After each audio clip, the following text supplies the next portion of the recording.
Hello guys! Welcome back to my channel. For today's video, i-review natin itong BYD Sea Lion 7 2026 Full Electric Vehicle, All-Wheel Drive. Sulit kaya for the price? Tingnan natin. Tara, let's go!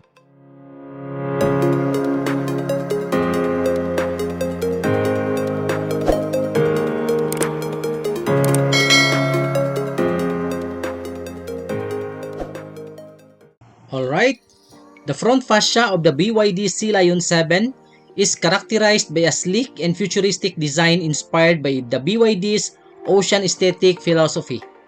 Its front end adopts the brand's signature Ocean X or X-Face design language, creating a wide, dynamic, and sporty appearance.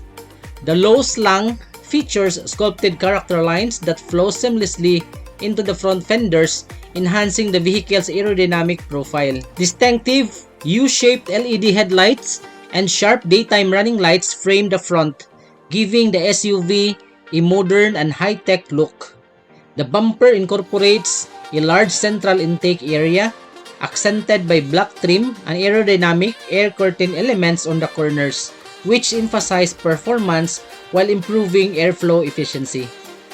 So mapapansin natin guys, dito sa bumper, meron siyang ganitong design for aerodynamic. So merong sensors dito, dalawa sa front, the BYD badge and yung front camera na naka high definition din. So yung price pala nito is 2,588,000 pesos SRP sa NCR. Pero sa Visayas and Mindanao, of course, meron tayong additional na more or less 50,000 pesos. So it will cost you around 2,638,000 pesos SRP. Pero mas mabuti pa din na ma-check ninyo sa dealership sa lugar ninyo para makuha ninyo yung exact price. Yung overall dimension pala nito is 4,830 mm for the length, tapos 1,925 mm for the width, 1,620 mm for the height, wheelbase 2,930 mm with a ground clearance of 163 mm. So dito tayo guys sa side profile, mapapansin natin siya may matte black finish na slim fender. And then yung wheel dimension natin is 245/45 R20. Two-tone machine cut. Tapos Michelin po yung gamit na tires. And then mapapansin natin guys sa caliper, red po yung color, which gives more attention dito sa gulong natin.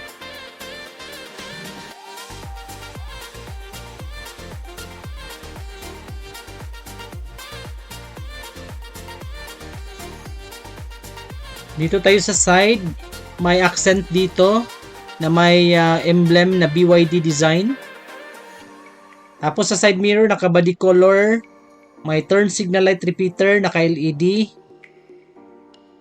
And of course, yung 360 na camera. For me lang personally, on my own perspective, parang overpriced itong BYD Sea Lion 7. Kasi you know, kung sasabihin natin 2,600,000 or 2.5 million, top of the line na yan sa ibang SUV. So yung door handle pala natin is naka auto hide. It will come out once you open the door or you unlock the car, and it will hide once you close the vehicle. Dito na tayo sa stopping force sa likod. Naka ventilated disc brake, red pa rin din yung caliper. And then meron din siyang slim fender na naka matte black finish. Of course, compared naman sa other SUVs, this is a full EV. So baka ganun yung pricing niya. So dito sa likod, meron tayong nakikita nitong spoiler and my third brake light. So yung ilaw dito sa likod, of course, naka LED yan, with the full width LED tail light bar, which stretches across the tailgate and incorporates BYD's signature water drop inspired lighting elements, creating a distinctive light signature, especially sa gabi. Dito sa baba, meron tayong nakikita ditong reflector, sensors, And of course, yung Sila Yun 7 badge. And merong aerodynamic design din dito sa likod. So there are 4 sensors guys dito sa likod. So this BYD Sila Yun 7 can accelerate from 0 to 100 within 4.5 seconds. The sloping roofline flows smoothly into the rear hatch, giving the vehicle a dynamic and aerodynamic appearance. Sculpted body lines and a pronounced rear spoiler enhance the sporty character while improving aerodynamic efficiency. The rear bumper features clean surfaces with black lower cladding and diffuser-inspired styling elements, reinforcing the SUV's robust stance. So we have here the BYD badge, and then yung camera dito sa likod. Automatic yung tailgate. Yung switch, try natin. We'll press the button here. This is an automatic tailgate. So dito sa luggage guys, it can carry around 1,789 liters. Medyo malapad din dito, or medyo malaki din yung space for the luggage area. Yung Dyne Audio speaker, may ilaw, naka-LED.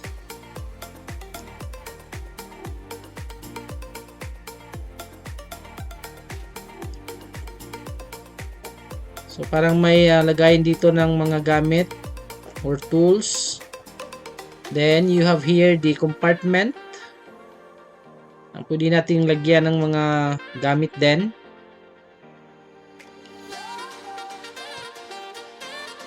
So as usual, wala siyang reserve tire.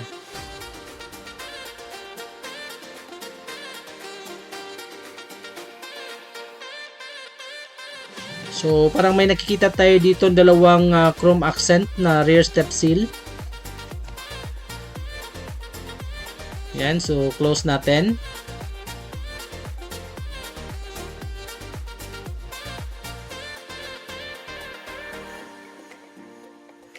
So in terms naman of the suspension, sa front it has a double wishbone, and dito naman sa likod is naka multi-link. So in terms naman of the technology, so again, this is the full electric all-wheel drive. Yung front motor type is squirrel cage induction asynchronous motor. Yung power niya is 218 PS. Yung sa front. Tapos sa likod naman is 318 PS. Then yung torque niya is 310 Newton meter sa front. And sa likod naman is 380 Newton meter. Yung combined motor power is 530 PS. And then yung combined motor torque is 690 Newton meter. It can travel around 542 kilometers, yung claim ni BYD, using the Blade battery with 82.6 battery capacity. Alright, so pasok tayo dito sa cabin. So mapapansin natin guys, very premium yung leather. And yung design ng leather, very sporty. Gray yung color. Very elegant guys. So parang dominant color dito sa cabin is parang gray, hindi siya black. So dito sa sidings, may silver accent. And parang may style din dito sa sa side with an ambient lighting. So yung pag-open ng door, very unique. Naka-leather dito sa armrest with white stitching or blue stitching. Lahat ng mga windows naka all power. Yung adjustment ng side mirror.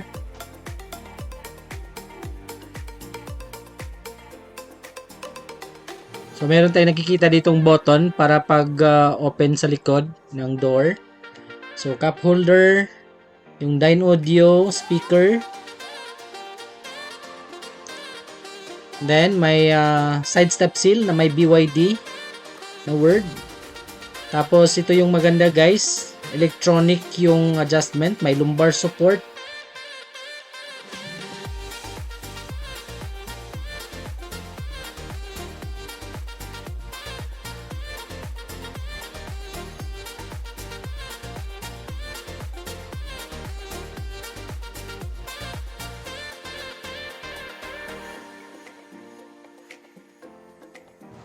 Ito yung added feature guys. You can actually extend yung upuan para swak na swak sa pag-upo mo. Depende sa preference mo.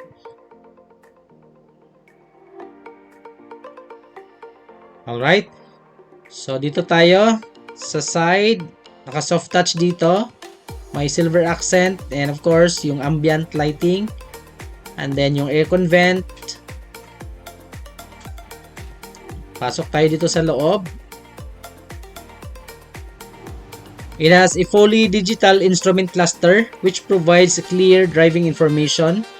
So makikita natin dito guys, 525 kilometers yung range so far for around 90+%.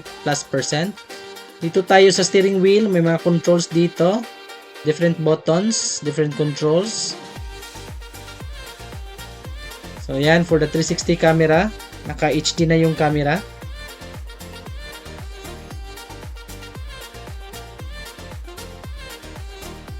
You can toggle actually the camera using the button na nasa steering wheel. So other controls connected to the infotainment. So may soft touch dito, naka white stitching, naka leather wrap. Very minimalist naman yung design dito guys sa cabin. Hindi ganun ka ang daming accents. Minimalist lang yung design dito. So may ambient lighting dito sa passenger side. Very futuristic din yung design dito guys. And then sa infotainment, it has 15.6-inch electrically rotatable touchscreen, Wi-Fi, Bluetooth, Apple CarPlay, Android Auto.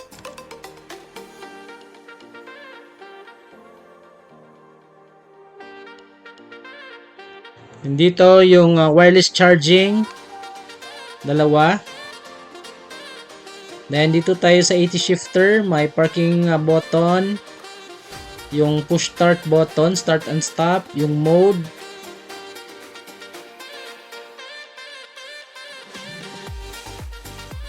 And other controls ito sa panel. So dalawang cup holders. Yung center console naka leather wrap of course with white stitching. Hindi naman ganun kalalim yung center console na compartment.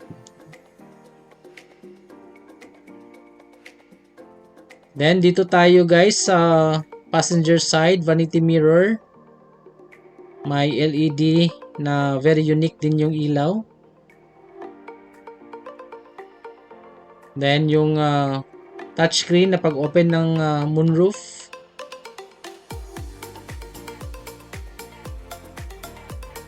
Or sunroof. Or you can use also the voice command.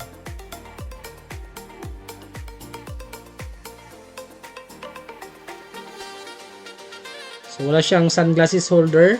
Meron din ditong vanity mirror na naka LED lights. Dalawa.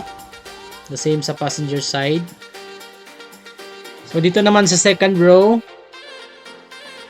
ito lang talaga yung advantage for this BYD Sea Lion 7, granting na ganun yung length niya. Very spacious naman dito sa second row. And given the fact na 5-seater lang siya, so napakaluwag po dito sa second row. So dito tayo sa side profile, consistent naman yung accent and yung design sa front, including the toggle for opening the door.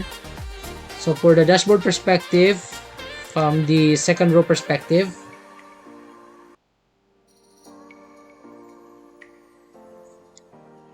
ayan, hindi naman masyadong meron tayong makikitang very overlooking na mga designs. Very minimal lang yung yung mga accents. So meron ditong dalawang USB ports and then dalawang aircon vents and pockets dito sa driver's side, customized. And then yung grab handle And then full width yung ano guys, yung sunroof. So may grab handle din. And then yung airbag, may hook. The same din sa passenger side, may pockets. Then dito may dalawang cup holders. You just press this one. So ayan, cup holders. Nilagayan din ng extra na mga gamit. So for me lang very premium naman yung look and feel dito sa mga leather. Pero medyo nakukulangan ako sa sa feature for this BYD Sea Lion 7, granting na cost you 2.5 to 2.6 million. So sobrang luwag naman dito guys sa second row kasi nga medyo mahaba itong Sea Lion 7 and 5-seater lang siya. So medyo maluwag yung space dito. In terms of safety,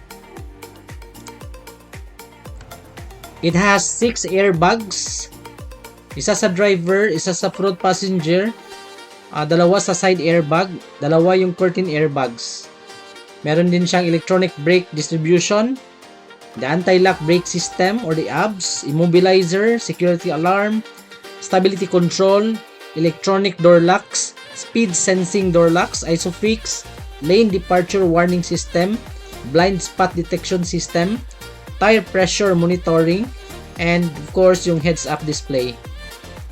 Alright, so I hope nagustuhan niyo yung review natin and nakita ninyo yung gusto nyong makita for this 2026 BYD Sea Lion 7 full electric vehicle, all-wheel drive. By the way guys, naka-electronic din yung adjustment for the passenger side.